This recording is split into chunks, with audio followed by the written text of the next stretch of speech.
안녕하세요. 대왕부동산TV의 최동식입니다. 이번 시간에는 재건축과 리모델링에 대하여 어떻게 다른가부터 둘 중에 무엇이 더 유리한지에 대하여 설명드리겠습니다. 주택을 구입하기 위해서 관련 정보를 알아보다 보면 재건축에 대한 뉴스를 접하게 되고 또 재건축 가능성에 따라서 가격이 크게 오르는 것을 볼 수 있을 텐데요. 최근에는 리모델링을 추진하는 것도 점점 증가하는 추세입니다. 앞으로 설명드릴 재건축과 리모델링에 대하여 최소한의 지식이 있는 상태에서 투자에 나서는 것이 바람직하므로 잘 시청하셔서 내 집 마련과 투자 판단에 도움되시길 바랍니다. 시작하기 전에 구독과 좋아요, 알림 설정 꾹 눌러주세요. 먼저 개념 차이에 대해서 알아보겠습니다. 흔히들 우리는 재건축과 재개발, 리모델링 이 구별을 잘 못하고 막 섞어서 사용하고 있는데요. 이 재건축은 도시기반 시설, 그러니까 도로나 학교나 공원이나 뭐 이런 도시기반 시설이 양호한 곳에서 노후 불량 건축물, 그러니까 아파트가 매우 낡아 있다거나 뭐 이런 노후 불량 건축물을 주거환경 개선을 위한 사업을 재건축이라고 표현합니다. 도시기반 시설이 양호한 곳에서 하는 정비사업을 재건축이라고 합니다. 재개발은 도시기반 시설이 불량한 곳입니다. 한마디로 도로도 꾸불꾸불 돼 있고 공원도 없고 학교도 없고 기본적인 어떤 그런 여러 가지 도시기반 시설들이 불량한 곳에 있는 노후 불량 건축물들을 주거환경 개선을 위해서 하는 사업을 재개발이라고 합니다. 그렇다면 이 리모델링이라고 하는 것은 재개발과 재건축 이런 어떤 정비사업이 아니고 대수선 또는 일부 증축을 말합니다. 그래서 기존 건축물의 노후화를 억제하고 기능 개선을 하는데 목적이 더 큰 거죠. 자, 앞으로는 재건축과 재개발, 리모델링 구별해서 사용하시기 바랍니다. 다음은 사업 절차에 대해서 비교해 드리겠습니다. 이 재건축의 사업 절차는 보시는 바와 같고요. 리모델링 사업 절차가 오른편에 쭉 있는데요. 약간 다릅니다. 이 재건축은 처음 시작 단계, 계획 단계부터 정비 기본 계획을 수립해야 되고 그리고 준공 30년 이후가 돼야 이 정비 계획을 수립할 수 있는 거고 리모델링은 준공 15년 이후에 리모델링 기본 계획을 수립해야 됩니다. 그 이후에 재건축은 이 안전진단 D등급 이하가 나와야 재건축이 이제 시작이 되는데요. 본격적으로. 이 안전진단 D등급 나오기도 상당히 까다롭습니다. 그리고 그 이후에 정비계획 및 정비구역 지정을 서울시라면 서울시장에게 심의를 받아야 되고요. 그 다음 추진위원회 승인을 각 지자체장, 구청장들에게 받고 그 이후에 조합설립인가 시공자 선정, 건축심의, 사업시행계획인가 관리처분계획인가가 끝나면 이주철거 착공, 그리고 준공 및 입주까지 이런 엄청나게 많은 단계를 지나가야 됩니다. 하지만 리모델링은 안전진단과 정비계획 및 정비구역 지정 이런 중간에 이 과정은 없고요. 곧바로 추진위원회 설립을 하고 조합설립인가를 받고 시공자를 선정해서 그 다음에 1차 안전진단을 받습니다. 이 1차 안전진단에서 재건축은 아까 D등급 이하라고 그랬죠. 하지만 리모델링은 B등급 이상이 나왔다. 그러면 위로 수직 증축을 할 수 있고요. C등급 이상이 나오면 옆으로만 수평 증축을 할 수가 있습니다.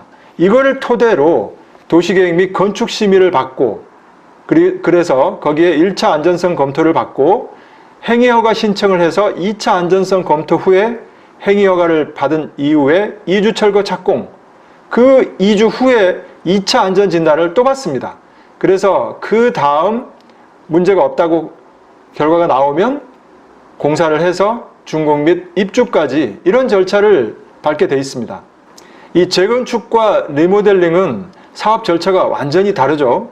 다음은 조건별로 비교 분석해 드리겠습니다. 이 가능 연한인데요. 먼저 재건축은 30년이 지나야, 준공 30년이 지나야 가능하고 리모델링은 준공 15년 이후만 지나도 가능합니다. 그리고 이 안전진단은 D등급이나 E등급 정도가 나와야 재건축이 가능하고 리모델링은 수직 증축은 B등급 이상, 수평 증축, 별동 증축은 C등급 이상이면 가능합니다.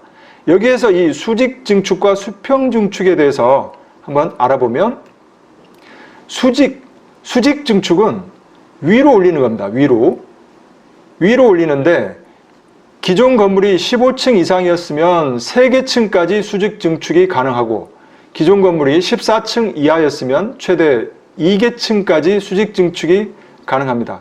이때 안전진단은 B등급 이상이면 된다고 그랬죠. 자, 그렇다면 수평 증축, 이 좌우로 늘리는 건데요.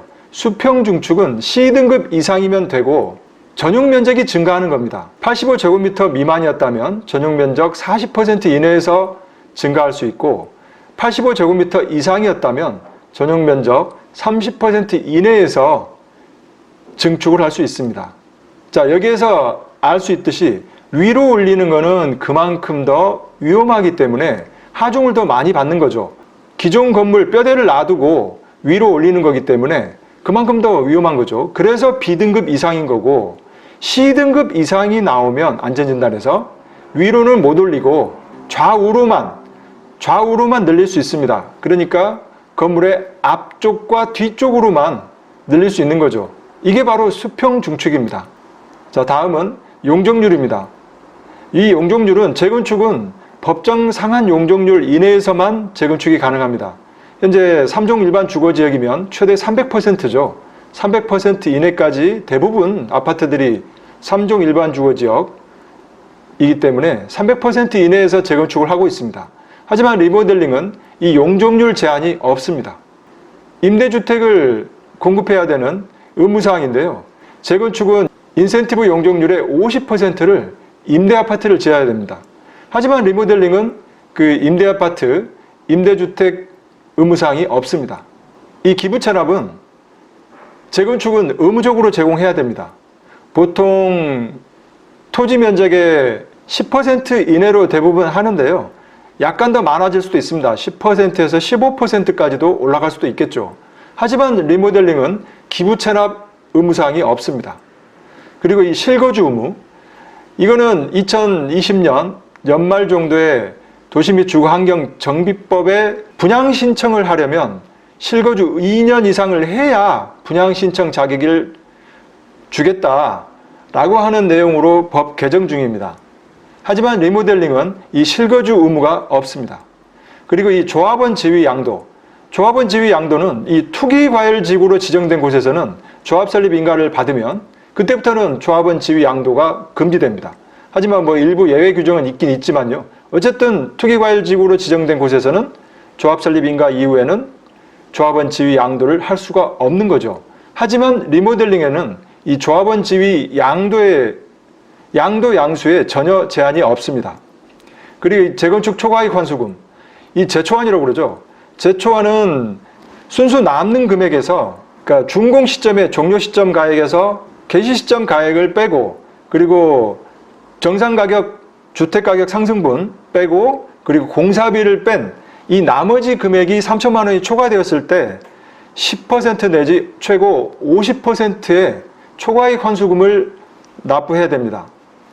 엄청난 부담이죠. 리모델링은 이 제초안이 없습니다. 분양가 상한제 적용, 이미 분양가 상한제 적용이 되고 있죠. 재건축은. 리모델링은 일반 분양 세대가 30세대가 넘게 되면 분양가 상한제가 적용됩니다. 그리고 이 공사기간 보면 재건축은 보통 약 36개월, 최근에는 42개월까지 늘어나고 있고요. 리모델링은 이 재건축에 비해서 상당히 공사기간이 짧습니다. 24개월 내지 약 30개월 정도면 리모델링이 가능합니다. 그리고 이 세대수 증가, 이 세대수 증가는 재건축 같은 경우는 용적률에 따라서 증가가 가능한데요. 많이 나올 수도 있고 작게 나올 수도 있습니다. 하지만 리모델링은 15% 이내에서만 세대수가 증가할 수 있겠습니다. 여러 가지 조건별로 제가 이 재건축과 리모델링에 대해서 비교 분석을 해드렸는데요. 많이 다르죠? 재건축과 리모델링은. 이 장단점을 한번 비교해 보면요. 재건축 같은 경우에 장점, 이 장점은 가치 상승이 높습니다.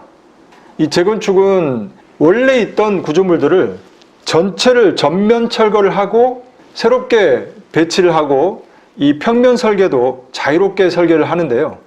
거기에 비해서 리모델링은 기존 구조를 유지를 해야 됩니다.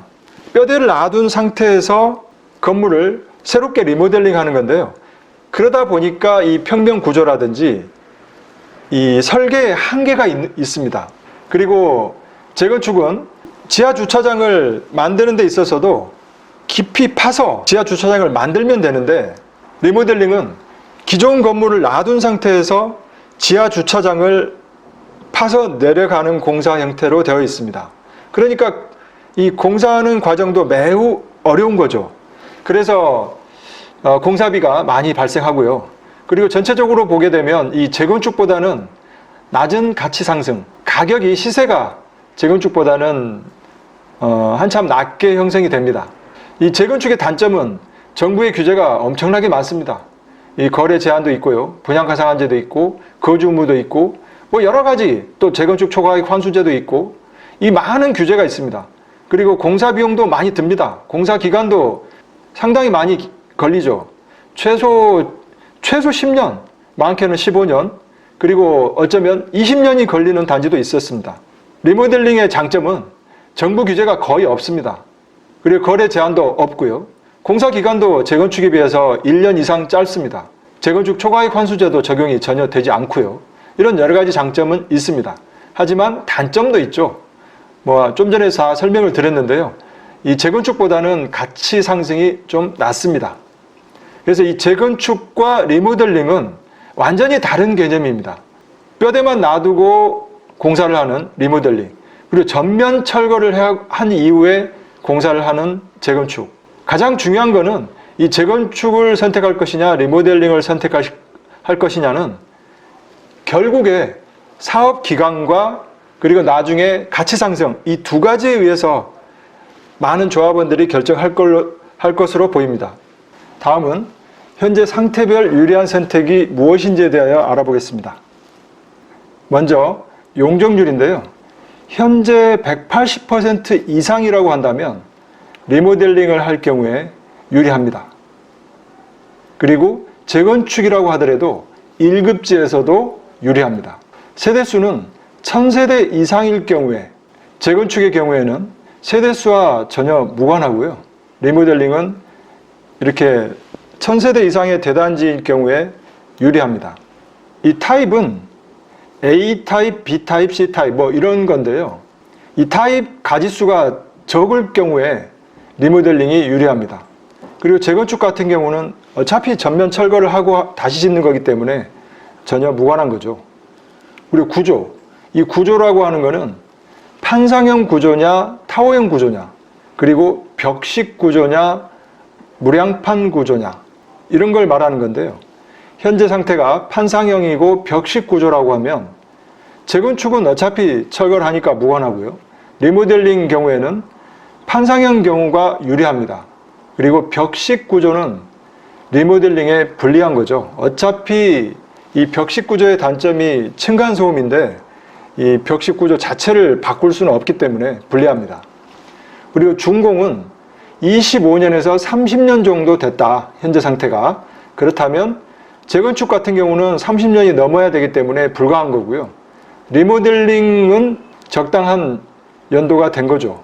이 면적은 20평대, 그러니까 소형 평수가 다수라고 한다면 재건축 같은 경우에는 불리합니다.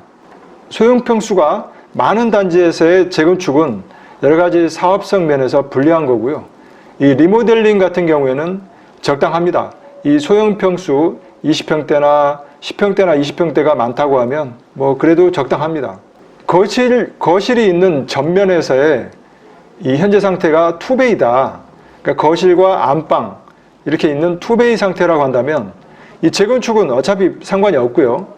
리모델링은 투베이를 그대로 리모델링 후에도 투베이가 유지되기 때문에 불리합니다. 3베이로 변경할 수가 없습니다. 그래서 불리한 거고요. 이 층고는 현재 2.3m라고 한다면 재건축은 역시 철거를 하기 때문에 무관하고요.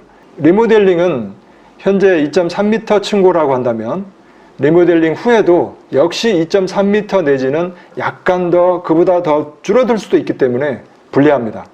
그리고 아파트 시세, 이게 사실은 가장 중요한 건데요. 현재 평당 3천만 원 이상의 단지다. 이렇다고 한다면 리모델링을 할 경우에 유리합니다. 하지만 이 평당 가격이 3천 이하이고 좀 더 2천만 원대나 1천만 원대 정도로 낮다고 한다면 리모델링 경우에도 불리한 거죠. 그리고 현재 시세가 3천만 원 이상 이 고가를 유지하고 있다면 재건축은 더욱더 유리합니다. 이 현재 상태별로 다양한 형태의 이 사례로 재건축과 리모델링에 대해서 한번 비교를 해봤는데요. 지금까지 재건축과 리모델링에 대하여 자세히 알아보았습니다. 앞으로 내 집 마련이나 투자 계획이 있다면 본 영상을 참고하시고 도움되시길 바랍니다. 많은 도움이 되셨다면 구독과 좋아요 버튼 꼭 눌러주시고요. 더 좋은 콘텐츠를 올리는 데 큰 힘이 되겠습니다. 감사합니다.